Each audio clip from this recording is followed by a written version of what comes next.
All right, we are live on YouTube. So excited here today for Clear Vision Wednesday. And Clear Vision Wednesday is my show where I give you tool tips and techniques every Wednesday to improve your eyesight naturally. And today's topic, I made that specifically interesting sounding, the key to clarity. And we will dive into what that means. I would kind of be mysterious a little bit on purpose. But what I want you today to know is that without this key ingredient, you will not achieve clarity. And I'm making it dramatic on purpose here. So let's begin by writing down, and if you have a notepad, pen, or paper, or you write it on your digital device, what are the pros, the good things about blur? And you might be like, there's nothing good about blur. Here, let me finish. There is a reason you got blurry vision. So the blurry vision was doing something good for you. And maybe you got blurry vision as a child, maybe in high school, maybe in college years, or maybe you have presbyopia in your 40s, 50s. But take a moment to think about what is a good thing about blur. Like, what does blur give you? And I give you some examples. It could be like, oh, the world is overwhelming. The blur gives me kind of a little bit of a reprieve to kind of not see every detail clearly all the time. Maybe there's certain things I don't want to see. Maybe, an example is like, if you're nearsighted, the blurriness allows me not to see the dirt in my house. I mean, it sounds funny, but right? I mean, maybe, my partner looks more attractive and he's blurry. But write everything down that comes to mind that is a good thing about blur, that blur allows you to do or allows you to feel, or whatever comes to mind that is a good thing about blur. Because I think there is a lot of things about good at blur. And if you're like presbyopic, maybe, you're like, oh, I've tried to eat clean, but now I can't read the label at the store, and that's okay. I just trust that brand. That brand is good. I don't need to worry about it. Or, I just prefer, I haven't been able to read books anyway, because I don't have time. Maybe now it's the blurry vision is just great. That way I don't have to worry about reading. I just listen to audiobooks or whatever comes to mind. And you can pause this later and write down more things, because I don't want this video to be too long. But that's one first part, like, what is great about blur? Most people just think blur is bad. But again, blur gives you something like, I had another, Nathan Oxenfeld, one of my fellow vision teachers, he was on here a few weeks ago. He said that one of his students always called it a blur blanket. It's like that blanket of comfort. It's like that little blur, like, makes it all like cozy. It's like, I don't have to see, I don't have to think. Like, it just kind of puts you in that little cocoon of, so maybe that's what it is for you. Now, what are the cons of blur? Like, what are negative things of blur? Like, write down everything that comes to mind that is not good about blur. That's maybe frustrating, that's annoying, inconvenient, limiting, anything that comes to mind that is a negative, a con about blur. So that could be like, it could be quite the opposite of what we said before. Maybe I do want to be able to see those labels in the drugstore or the supermarket, or maybe I want to be able to drive, at night, and now I don't have my glasses with me, or I can't drive, or I can't do so, or maybe I like to ski, or and the glasses fog up, or whatever comes to mind. Like, what is the negative thing of blurry vision? Maybe you are a surfer and you can't surf but you can't surf with your glasses, or swim here, right? Any kind of water sports, for instance, are very basically, hard to do when you have blurry vision, especially if it's very blurry. So continue, write down, maybe pause the video if you watch the recording. And then, what is the number one negative thing about blur? Like, what is this single thing? Maybe that's one thing that sticks out to you. That's like, this is really the most important negative thing about blur that is just really affecting my life.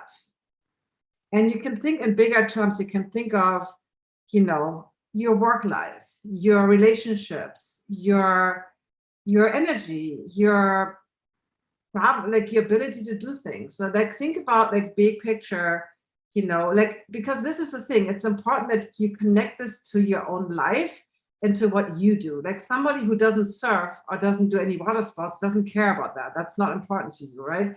But what is the number one con or number one negative thing about blur that is just really affecting you to the point where you can kind of say, like, this is another way to frame it, what do I not want to tolerate any longer? Like, where do I draw the line? Like, this is really getting to the point where it's painful, it's frustrating, it's annoying, it's making my life less fun and happy and good and easy, whatever you want to call it. And if we frame that the other way around, right? Like the negative of blur is the positive, the pro of clarity, right? So if you flip that around, you get the positive part of clarity. And so, maybe let me see if anybody is watching and posted anything in the chat. No. But if you have anything, let's say, let's use sports as an example, just because it's easy. Let's say, I love to swim, and a pro would be that I don't have to worry about losing my contacts or everything is blurry. Like having the clarity would just give me the ability to swim in the ocean, and I would feel safe, and I would feel like I can see my fellow swimmers, and that just makes my life and that's like a thing that I do every morning that brings me so much joy and fun, and I would just feel so amazed if I could do that without, worrying about bringing my corrective glasses or contacts or whatever. I can't even wear them in the water. So what I often hear as an example of, a positive of clarity is like, oh, it's convenient. I can do these things easily. It's the convenience of seeing a label or, seeing the street sign or whatever. But underneath convenience and a lot of these other more superficial things is always a bigger why. And, I could have named this talk, What is Your Why? Which is a famous book by Simon Sinek, is his name, I think. What is your why?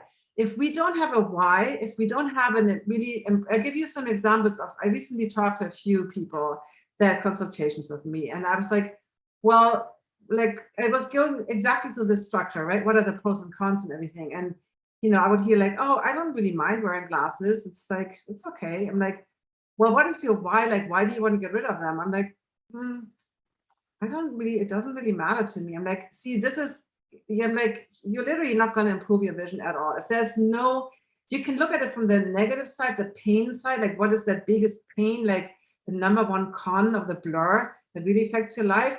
Or you can look at it, if you turn that around, the pain, right? If you turn it into the gain, like what is that why? And usually the bigger layers under inconvenience or, ability to do this XYZ thing is the freedom. It's usually the freedom to do the things that you want to do without having to worry about your ability, and there's other physical abilities that we need, right? Let's say you want to, I don't know, climb the highest mountains or whatever, and your breathing capacity is bad, or you can't, you have other physical, of course that will affect it.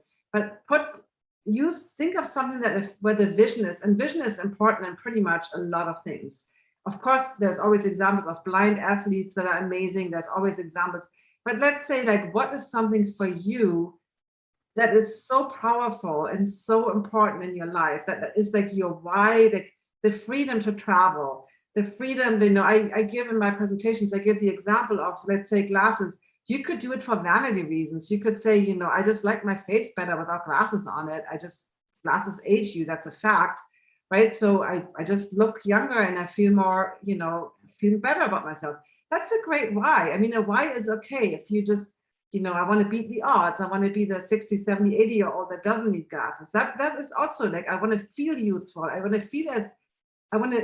My physical body and my abilities should be as useful as I feel here in the head, right? I feel like I'm 20, but my body is telling me I'm 60 or something like that. So that could be a great why. But let's say you're a photographer and you're a travel photographer and you're going to remote places, you're traveling through the Amazon, right? and let's say you lose your glasses or your contacts, now you're in the jungle, like you have literally like no ability to get a new pair of glasses or something. That's, that's a very different why, but it's not, one is not better than the other, right? But you have to make this a strong, like, why is this so important for you to see clearly, to want to see clearly without glasses, contacts, or surgery, right? And we know that surgery is just a short-term solution, but in contacts and glasses are literally crutches. It's like something that you need in order to function. And that guy that I talked to, there was actually several guys, that were like, oh, I don't mind glasses, and also that's, I'm like, you have no incentive to improve your vision, like, because here's the thing, vision improvement is behavior change. It is, I don't like the word work, but it is it's kind of making changes, right? It's, to me, it's not harder, because when you have a big why, any change is not hard. It's just changing habits, and yes, but you can remind yourself every day, I'm doing this because I want to serve this big wave in Hawaii, with clear vision, whatever your why is, right? If you have that, behavior change is easy. But if you don't have that, right, if you're like, oh, then it's just so easy to fall back into old habits. So I hope this makes sense. Finding this why is really the key to clarity, it's really the key to any change in your life, because surgery is a quick fix, right? That will leave you with you can't repair the changes in your cornea. It's basically irreversible. It never lasts more than maybe 10, 12 years, depending on when you get like LASIK surgery. I'm talking about LASIK here right now. So, you might know already diopters only correct you for one distance. That's why people at some point in their life, they end up with progressives or bifocals, because the single distance that they got for distance or for near vision doesn't work anymore. And LASIK just gives you single distance vision, which, when you're nearsighted, they correct you for 20 feet. When you're farsighted, they correct you for the near point or the middle point. But that's only one distance out of a bazillion ranges of distances that you will have to see. And at some point, your lens has a great capability of about 40 diopters, but if you don't improve your vision naturally, your lens's ability will fade as you age, right? That's what the doctors always tell you.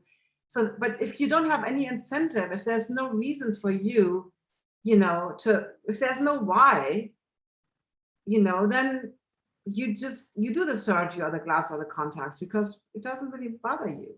And maybe that's the last thing I want to say. Maybe there's even something in it. Like my mom, I give you an example. My mom recently had cataract surgery because, she's diabetic, and long story short, but she had cataract surgery.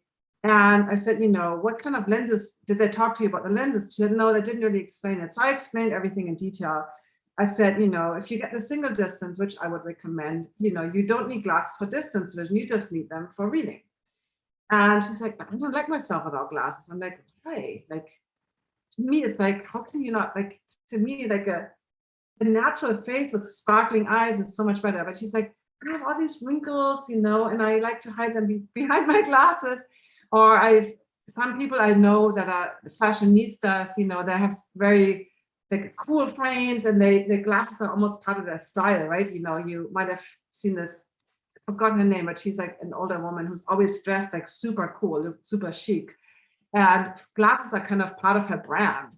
So if that's the case for you, I always tell people, if you have a big why, you can still wear glasses with planar lenses with no corrections, if it's just a part of your brand, right? But that would be still different than needing them to see, right? But find out if there's anything hidden in you that kind of really doesn't want you to have clarity all the time, that kind of the pros of blur, but then also that big why of why clarity is something that you really want, and how that would really make a big difference in your life. So that's kind of the key to clarity I wanted to share with you today, is really finding your big why. And if there is no why, then you find your why, and when you have your why, and that could be arising from a pain point, from a negative thing, which can be as much as a motivator, right, as a positive thing. But eventually a negative thing is just it could be the kickstarter to change a negative thing, like people have cancer and they change their diet or something. But usually the negative thing is not the thing that keeps us going year after year after the initial pain is solved, right? That we need to have a big why. So that's it, and I hope this was helpful to you. I'm going to end the YouTube live. I don't see any questions on YouTube, so for those of you that are in my Clear Vision Club, you will get to continue with me on Zoom and ask me questions. If you are interested, if you're on YouTube Live, you're watching and you're interested, then you can find out more. I will post a link to join the Clear Vision Club. I also have an announcement for those of you watching live or watching in the next few weeks. I am running a free training called 5 Days to Better Eyesight Experience, and that is starting. That's running from April 26th to April 30th to 2021, and that's coming up soon. I will post the link very soon. So I will end the YouTube live.